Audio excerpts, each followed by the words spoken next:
BNP chairperson Khaleda Zia আগের চেয়ে ভালো আছেন। তিনি অচিরেই দেশে ফিরবেন বলে জানিয়েছেন তার উপদেষ্টা ও যুক্তরাজ্য বিএনপির সভাপতি এম এ মালেক।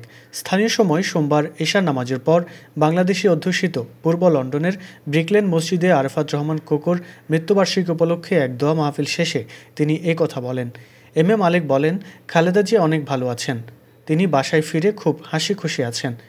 রোববার নেত্রীর সঙ্গে আমাদের নেতা তারেক রহমান সহ একসঙ্গে ডিনার করেছি।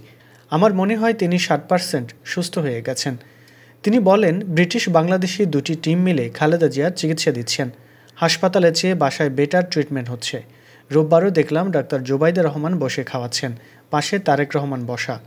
যুক্তরাজ্য বিএনপির সভাপতি বলেন, খালেদা জিয়া তার পুত্রবধূদের সঙ্গে সময় কাটাচ্ছেন। বাসায় যাওয়ার মানে হচ্ছে তিনি আগের চেয়ে ভালো আছেন। উনি অচিরেই দেশে যাবেন। দেশের জনগণ ওনাকে দেখতে চান।